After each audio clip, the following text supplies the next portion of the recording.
രാവിലെ സമയം നമുക്ക് ഒന്നിച്ച് ഈ ആലയത്തിൽ ദൈവത്തെ സ്തുതിപ്പാൻ അവിടുന്ന് നൽകി തന്ന വിലയേറിയ അവസരത്തെ ഓർത്ത് ഞാൻ ദൈവത്തിന് സ്തോത്രം കരയറ്റുകയാണ്. വളരെ പ്രതികൂലമായ കാലാവസ്ഥയിലും നമുക്ക് ഒന്നിച്ചു വരുവാനായിട്ട് ദൈവം അവിടുന്ന് സഹായിച്ചല്ലോ. അതിന് ദൈവത്തിന് നന്ദി അർപ്പിക്കട്ടെ. ഈ സമൂഹത്തിൽ നാം ജീവിക്കുമ്പോൾ നാം എപ്പോഴും കേൾക്കുന്ന ഒരു വിമർശനമാണ്, ഇന്നത്തെ നിലനിൽക്കുന്ന എല്ലാ സംവിധാനങ്ങളും അത് വളരെ കറപ്റ്റഡാണ്, അല്ലെങ്കിൽ അപജയം സംഭവിച്ചതാണ് എന്ന് പറയുന്നത് നാം കേട്ടിട്ടുണ്ട്. പലരും പറയും നമ്മുടെയൊക്കെ കാലത്ത് ഇങ്ങനെയായിരുന്നു, അന്നെന്തൊരു സന്തോഷമായിരുന്നു, അന്നെന്തൊരു കാര്യങ്ങളൊക്കെ വളരെ നോക്കിയാൽ എന്താ. They always compare present contemporary society with the past one, and some of them are still living in the past, thinking that they had a glorious past, and they had a glorious life in the past, and they look at today's contemporary world, something which is always corrupted. ഇന്നത്തെ ലോകത്തേക്ക് നോക്കി Starting route guidance to your destination. Right turn ahead onto Carlsbad Street. സത്യമാണെങ്കിൽ കൂടെയും ഞാനും നിങ്ങളും വിളിക്കപ്പെട്ടിരിക്കുന്നത് we all are waiting to the second coming of our Lord Jesus Christ. കർത്താവിന്റെ രണ്ടാമത്തെ വരവിനായി ഒരുങ്ങി കാത്തിരിക്കുന്ന ജനസമൂഹമാണ് സഭ. And we are actually called to transform the world in a way that would bring glory and honor to the Lord Jesus Christ in his parousia. കർത്താവിന്റെ വരവിൽ മഹത്വം കരയറ്റുന്നവരായി ജീവിപ്പാൻ, ഈ നാം ആയിരിക്കുന്ന ചുറ്റുപാടുകളിൽ ഒരു മാറ്റമുള്ളവരായി ജീവിപ്പാൻ ദൈവം എന്നെ നിങ്ങളെ ആക്കിയിരിക്കുകയാണ്. നമ്മളെല്ലാം ഓരോ കുടുംബങ്ങളിൽ നിന്ന് വരുന്നവരാണ്. ആ കുടുംബങ്ങളിൽ ഒരു രൂപാന്തരത്തിൻ്റെ, ആ കുടുംബങ്ങളിൽ ഒരു സന്തോഷത്തിൻ്റെ, ഒരു സമാധാനം സൃഷ്ടിക്കുന്നവരായി മാറുവാൻ എനിക്കും നിങ്ങൾക്ക് കഴിഞ്ഞിട്ടുണ്ടോ എന്ന് ആമുഖമായി ഞാൻ ചോദിക്കട്ടെ. ഇത് തീം തന്നെ ദ കറപ്റ്റഡ്നെസ് ഓഫ് ക്രിയേഷൻ, സൃഷ്ടിയുടെ അപജയം എന്നാണ്. നമ്മൾ ഇന്നത്തെ വേദഭാഗങ്ങൾ നോക്കിയാൽ അത് ഇസ്രായേൽ മക്കളെ ദൈവത്തിൻ്റെ മുന്തിരിത്തോട്ടത്തോടെ കമ്പയർ ചെയ്തിരിക്കുകയാണ്. അതിനുശേഷം അതിനെക്കുറിച്ച് പറയുന്നതിലേക്ക് ഞാൻ വരാം. നാം സങ്കീർത്തനം 8-ാമത്തെ സങ്കീർത്തനം actually glorifying the Lord Yahweh for the majesty of his creation. Psalmist is looking at the sky and looking at the entire nature and praising God that right turn ahead onto West Oram Drive. ദൈവമേ, എത്ര മനോഹരമായിട്ടാണ് നീ ഇത് സൃഷ്ടിച്ചിരിക്കുന്നത്. And you have crowned us with the glory in order to praise and worship you. in order to be a stewards of this nature. കർത്താവെ, ദൈവത്തിലേക്കാൾ അല്പം മാത്രം താഴ്ത്തി തേജസ്സും ബഹുമാനമൊക്കെ ഞങ്ങളെ അണിയിച്ചിരിക്കുന്നത് ഒരു നല്ല സ്റ്റുവേർഡായിട്ട് ജീവിക്കുന്ന, കരുതുന്നവരായി പരിപാലിക്കുന്നവരായി ജീവിക്കുവാനായിട്ടാണല്ലോ എന്ന് സങ്കീർത്തനക്കാരൻ പറയുകയാണ്. Actually, the psalmist is inviting each one of us to be a good steward in order to, bring sustainability to creation. നിലനിൽപ്പിന് ആധാരമായ സസ്റ്റൈനബിലിറ്റി കൊണ്ടുവരുവാനായിട്ട് എന്നെയും നിങ്ങളെ ദൈവതമ്പരനാക്കിയതാണ് സങ്കീർത്തനക്കാരൻ പറയുന്നത്. That is the content of Psalm 8, to be a good steward, to live in harmony with God, with nature, and with our fellow beings. ദൈവവുമായി നല്ല സഹവർത്തിത്വത്തിൽ ജീവിക്കുവാനായിട്ട് സങ്കീർത്തനക്കാരൻ നമ്മോട് ആവശ്യപ്പെടുകയാണ്. Actually, having an ethical tone, please make a legal U-turn if possible onto West Orange within its poetry. ഈ ഒരു കവിതയിൽ അല്ലെങ്കിൽ പാട്ടിൽ ധാർമ്മികമായ ഒരു എത്തിക്കൽ ടോൺ, ഒരു ധാർമ്മികമായ പഠിപ്പിക്കൽ അല്ലെങ്കിൽ ശബ്ദം നമുക്ക് തിരിച്ചെടുക്കുവാനായി നമ്മുടെ കർത്താവ് പറയുകയാണ്, കോരസിനോടും സീദോനോടും പറയും, നിന്നിൽ നടന്ന ബേത്സയിയോടും ഗലീലയോടും പറയുന്ന വലിയ കാര്യമാണ്. നിന്നിൽ നടന്ന അത്ഭുതങ്ങൾ മറ്റിടങ്ങളിൽ നടന്നിട്ടുണ്ട്. Please make a legal U-turn if possible onto West Orem Drive. Please make a legal U-turn if possible onto West Orem Drive. A congregation that forget about the true gospel and leaning towards a counterfeit gospel. മറ്റൊരു സുവിശേഷത്തിലേക്ക് മാറുന്ന സഭയെക്കുറിച്ച് നാം വായിക്കുമ്പോൾ സൃഷ്ടി പറഞ്ഞുകൊണ്ടാണ് വേറൊരു ആരംഭിക്കുന്നത്. God created everything out of nothing. Ex nihilo. Creation ex nihilo. Creation out of nothing. And each stage of his creation, the Lord Yahweh saw his own creation and said it was good. ഓരോ സൃഷ്ടിക്ക് ശേഷവും ദൈവം പറയുന്നുണ്ട് അത് മനോഹരമെന്ന് കണ്ടു. നാം കാണുന്നത് അവിടുത്തെ ആദിമ മനുഷ്യനെയും ആദിമ മാതാപിതാക്കളാണ് കാണുന്നത്. Actually, they had been living in harmony with God, with nature, and within themselves. അവർ തമ്മിലുള്ള സ്നേഹത്തിലും ദൈവത്തിൻ്റെയും നേച്ചറിൻ്റെയും വലിയൊരു ഹാർമോണിക് ആയിട്ടുള്ള ലൈഫ് നമുക്ക് കാണുവാനായിട്ട് കഴിയും. But when they thought that they need to be, like God, ദൈവത്തെ പോലെ ആകുവാനായിട്ടിരിക്കുക, somehow the culture of grabbing crept into the lives of our forefathers, Adam and Eve.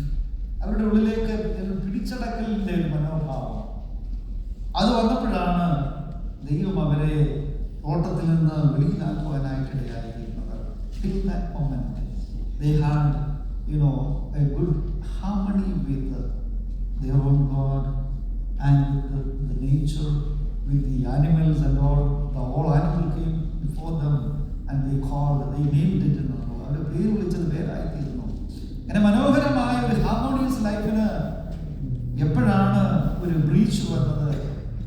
Breach വന്നത് കാരണം they began to think about themselves. Somehow selfishness crept into the mind of our forefathers. സ്വാർത്ഥത നമ്മുടെ ജീവിതത്തിൽ വരുമ്പോൾ, a culture to accumulate more and more, അത് നമ്മുടെ ജീവിതത്തിലേക്ക് വരുമ്പോൾ we will have the tendency for a competition. വലിയ മത്സരത്തിന് നമ്മെ നയിക്കുവാനായിട്ട് സാധിക്കുന്നത്.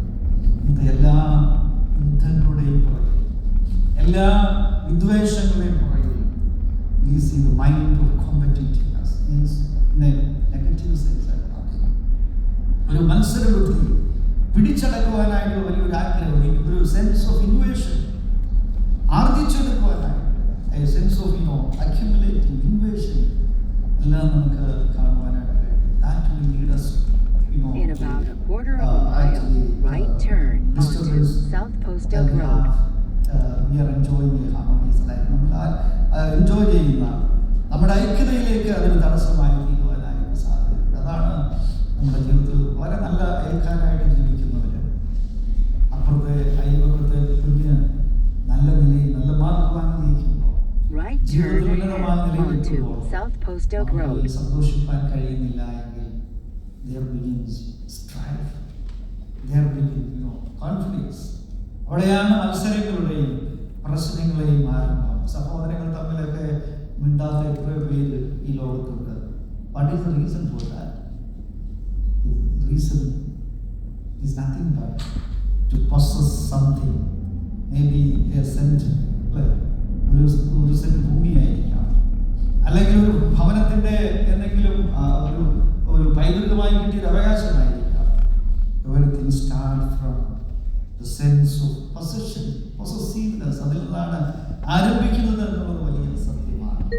അതുകൊണ്ട് നമ്മെ ഏൽപ്പിച്ചിരിക്കുന്നത് God has called us to be good stewards, to live in harmony with God, nature and our own people.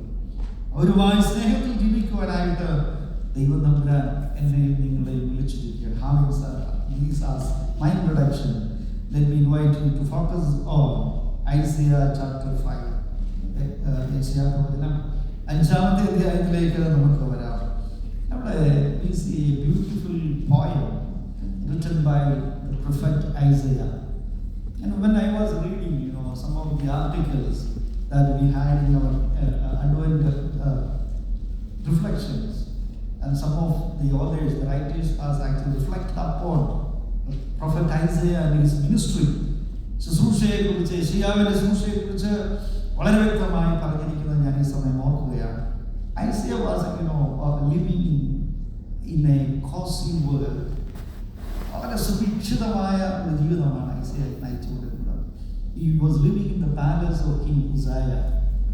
Uzziah രാജാവിന്റെ പാലസിൽ enjoying all the amenities, facilities, having a sophisticated life, compared to the subjects of the history of King Uzziah. ഉസിയാവിന്റെ ആളുകളെ കുറിച്ച് അവരുടെ പ്രജകളെ സംബന്ധിച്ച് നോക്കിക്കഴിഞ്ഞാൽ വളരെ ഒരു Kosi ലൈഫിലായിരുന്നു Isaiah. He never knew what is pain at all. എന്താണ് വിഷമം, ബുദ്ധിമുട്ട് എന്നൊന്നും അവരറിഞ്ഞില്ല. നമ്മളെ ഇന്നത്തെ കുഞ്ഞുങ്ങൾ ജീവിക്കുന്നത് പോലെ they are not bothered about anything, isn't it? We provide everything for them. They are actually living intellectually. They are never concerned about because they are not trained in such a way that they would be able to know the pain of others. മറ്റുള്ളവരുടെ ദുഃഖവും സങ്കടങ്ങളും തിരിച്ചറിയാവുന്ന ഒരു വിധത്തിലല്ല നാം നമ്മുടെ കുഞ്ഞുങ്ങളെ വളർത്തുന്നത്. അതുകൊണ്ടാണ് sometimes they fail to honor and respect their grandparents.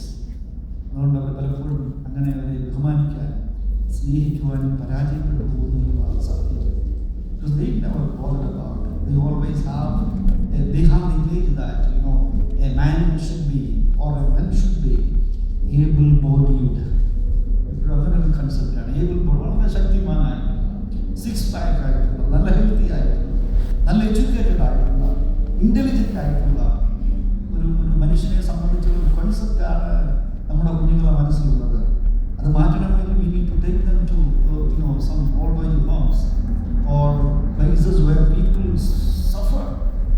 അവരെ അങ്ങനെയുള്ള സ്ഥലത്ത് കൊണ്ടുപോയി കാണിച്ച്, നമ്മളെ നാട്ടിൽ നിന്ന് വന്നവർക്ക് പ്രശ്നമൊന്നുമില്ല. ഇവിടെ നമ്മൾ പശുവിനെ തേച്ചി, പുല്ല് വെട്ടി, അങ്ങനെയെല്ലാം ജീവിച്ചു വരാം. പുഴയിൽ ചാടി കുളിച്ചു, മീൻ പിടിച്ചു, വഴക്കുണ്ടാക്കി, തെങ്ങിൻ്റെ മുകളിൽ കയറി ചാടി തേങ്ങായിട്ട് നിന്നു, അല്ലേ? അയൽവക്കക്കാരനെയും തേങ്ങ പറിച്ചു, അങ്ങനെ ജീവിച്ചൊരു സമൂഹം. We know the pain, we know the situation, we understand the context in which our people live. When we come to a context, an affluent society where people live in luxury, sometimes they fail to acknowledge the suffering of others, the pain of others, the emotions of others. അങ്ങനെയുള്ള ജീവിത ചുറ്റുപാടുകളിലേക്ക് ഒരു പക്ഷേ നാം ആയിത്തീരുവാനായിട്ട് സാധ്യതയുണ്ട്. I am talking about actually Prophet Isaiah. He was living where? In the palace of King Uzziah. അങ്ങനെ ഇരിക്കുമ്പോൾ ഉസയ്യ പെട്ടെന്ന് മരിച്ചുപോയി. That was actually the end of his cozy life. His dreams were shattered. He had to leave his palace and come to the street. he had to face the reality. അപ്പോഴാണ് യെശയ്യാവിന് മനസ്സിലായത്, nobody is there to support me. So far I have been actually supported by my cousin King Uzziah. He is no more, and who will be there to support me in my life in the days to come? ഒരു നിവൃത്തിയില്ലാതെ വന്നപ്പോൾ he directly went into the sanctuary of the Lord. ദേവാലയത്തിലേക്ക് ചെന്ന് ആറാമത്തെ പ്രാർത്ഥിക്കുക. That was the call of Prophet Isaiah. അവിടെ വെച്ച് ദൈവം അവനെ വിളിച്ച ശുശ്രൂഷയ്ക്കായിട്ട് വിളിക്കുക. അപ്പോൾ പറയുകയാണ്, you need to reflect upon the society, the people of Israel. That's how he wrote this beautiful song. This is a song, beautiful song. He is not only a prophet, but also a poet that actually sketches the predicament of the people of Israel in a poignant way. വളരെ അർത്ഥവത്തായ രീതിയിൽ, മനോഹരമായ രീതിയിൽ ഈ യെശയ്യാവ് യഹൂദന്മാരുടെ ജീവിതാവസ്ഥയെ വർണ്ണിക്കുന്നതാണ്. അവൻ പറയുകയാണ്, ഞാൻ എൻ്റെ പ്രിയതമനെ കുറിച്ച്, എൻ്റെ മുന്തിരിത്തോട്ടത്തെ കുറിച്ച്, എൻ്റെ പ്രിയപ്പെട്ടവൻ്റെ പാട്ട് പാടും. Beloved, I am going to sing a song for you. It's actually a മംഗളഗാനം. നമ്മൾ കല്യാണ സമയത്ത് പാടും. It started with the poignancy of a wedding song, but when we go on reading, it ends with a funeral mode. It ends with darkness and distress that is going to come upon the people of Israel. Israel ജനങ്ങളുടെ മേൽ വരുന്ന നാശത്തെ കുറിച്ച് പറഞ്ഞുകൊണ്ട് ഒരു ശവടക്കിന്റെ രീതിയിലാണ് ഈ poem അവസാനിക്കുന്നത്. എന്താണ് ഈ പോയം പറയുന്നത്? ഞാൻ പെട്ടെന്ന് അവസാനിക്കുന്നത്. എന്താണ് ഈ പോയം നമ്മോട് പറയുന്നത്? ഈ പോയം പറയുന്നത് is actually comparing the life of the people of Israel to a vineyard. ഒരു മുന്തിരിത്തോട്ടത്തോട് ഉപമിക്കുകയാണ്. See, poem means what? Poet always uses lot of imageries, isn't it? He has the power to imagine about human life, and he translates images into meaning. അതിനുള്ള ഒരു കഴിവുള്ള പോയിട്ടാണ്. അല്ലാത്തവൻ എഴുതിയാൽ ആരും വായിക്കത്തില്ല, വീട്ടുകാർ പോലും വായിക്കത്തില്ല, ഭാര്യകളും വായിക്കോളും. കാരണം poet must have what to say, the power of imagination. ഞാനൊരു ലിറ്ററേച്ചർ സ്റ്റുഡൻ്റായിരുന്നു. നിങ്ങളുടെ സന്തോഷമായി ഇംഗ്ലീഷ് വേഴ്സ് വർക്ക് പറഞ്ഞു, poetry must be spontaneous overflow of powerful feeling. A poet must have the power to translate his spontaneous thoughts into reality and into imagination. മനോഹരമായ translate കൊണ്ട് കഴിവുള്ളവനായിരിക്കണം ഒരു പോയിട്ട്. ഇത് പറഞ്ഞാൽ നിൽക്കാൻ ആഗ്രഹിക്കില്ല. അതുകൊണ്ട് മനോഹരമായ തോട്ടത്തെ നോക്കി യെശയ്യാവ് പറയുകയാണ്, ഇസ്രായേൽ ജനമേ, നിങ്ങൾ ഇങ്ങനെയാണ്. The Lord of Yahweh planted you as a special vineyard. നിങ്ങളെ ഒരു മനോഹരമായ മുന്തിരിത്തോട്ടമാക്കി യഹോവ നട്ടിരിക്കുകയാണ്. അതിനുശേഷം പറയുന്നുണ്ട്, he built a boundary wall, he built a watchtower, he built a wine press. ഇതെല്ലാം അവിടെ ഉണ്ടാക്കി, ചക്കും വേലിയും എല്ലാം നിർമ്മിച്ചു. And he was actually cultivating as a special wine. And as a farmer, the Lord Yahweh had been waiting for the harvest. അല്ലേ? അതിന്റെ കൊയ്ത്തിന് വേണ്ടി യഹോവയായ ദൈവം കാത്തിരിക്കുകയായിരുന്നു, മനോഹരമായ മുന്തിരിപ്പഴങ്ങൾ തിന്നുവാനായിട്ട്. What happened?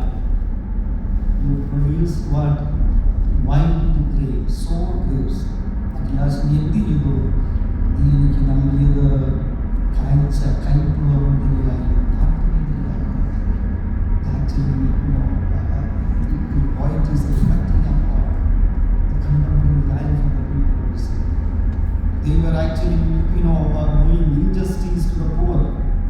They were actually doing, cruelties upon the poor people, the impoverished people. അവരെ ഉപദ്രവിക്കുകയും അവരുടെ കൂലി കൊടുക്കാതിരിക്കുകയും അവരെ തടഞ്ഞു വയ്ക്കുകയും ചെയ്യുമ്പോൾ Isaiah was having a sense of equality in his life, reflecting upon the contemporary life of the people of Israel, saying that the way you are behaving, the way you treat people, the way you interact with your own siblings and people is, actually against the will of God. അതാണ് പറയുന്നത്, corrupted. You have actually corrupted the human divine relationship. നീ നശിപ്പിച്ചു കളഞ്ഞിരിക്കുകയാണ്. കാരണം your mind is full of pride. നിന്റെ മനസ്സ് മുഴുവൻ, ജീവിതം മുഴുവൻ അഹങ്കാരം നിറഞ്ഞിരിക്കുകയാണ്.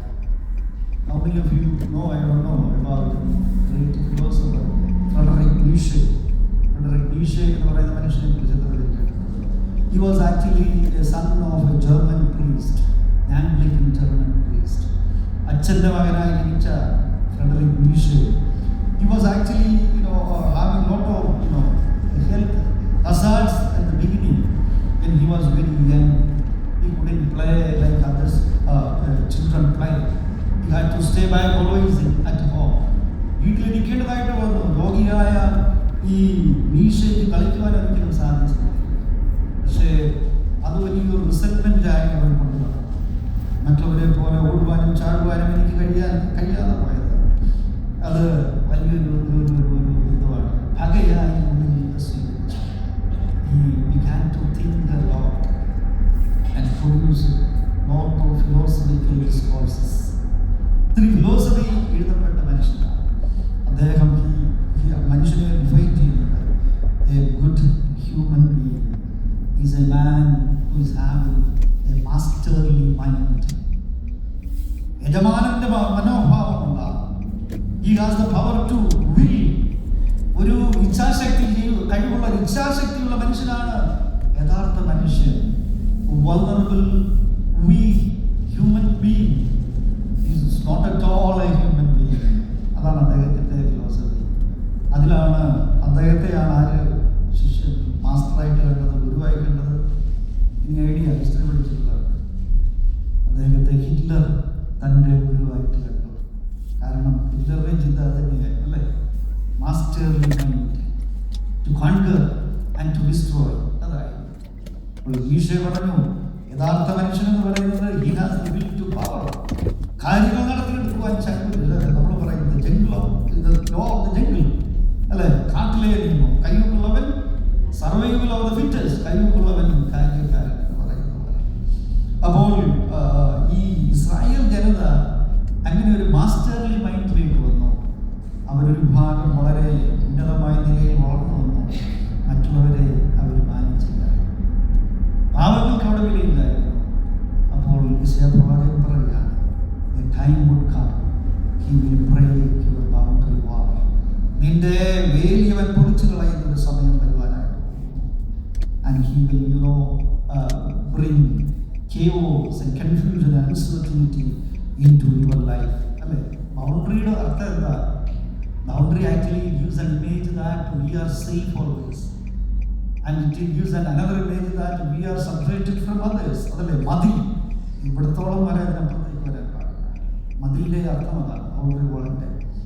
യഹോവയായ ദൈവം പറഞ്ഞു, I am going to take away the boundary wall. I am going to take away the angers. നിന്റെ നങ്കൂരങ്ങളെടുത്ത് ഞാൻ കളയുവാനായിട്ട്. You will be, going to struggle a lot in the days to come because Babylonians are going to come and besiege you. നിന്നെ കൊല്ലുവാനായിട്ട് ബാബിലോണിയർ വരികയാണ്.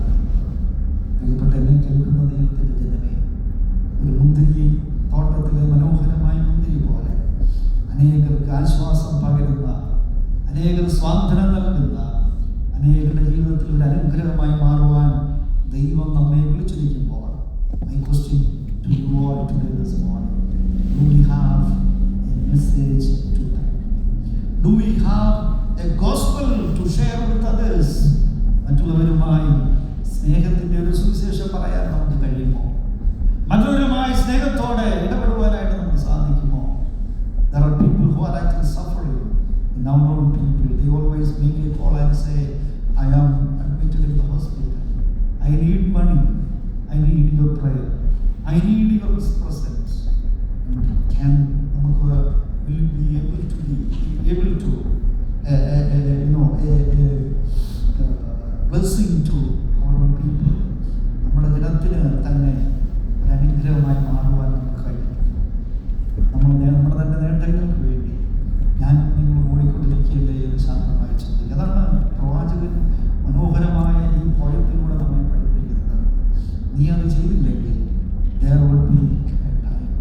in which I will, take away your boundaries. ഞാൻ നിന്റെ അതിരുകളെ, നീ ഇന്ന് സുരക്ഷിതമാണെന്ന് കരുതുന്ന നിന്റെ അതിരുകളെ ഞാൻ തകർത്ത് കളയും. നീ വിചാരിക്കുന്നുണ്ട് നിന്റെ മക്കളൊരു മതിലാണെന്ന് നീ വിചാരിക്കുന്നുണ്ടെങ്കിൽ ഞാനത് മാറ്റിക്കളയും.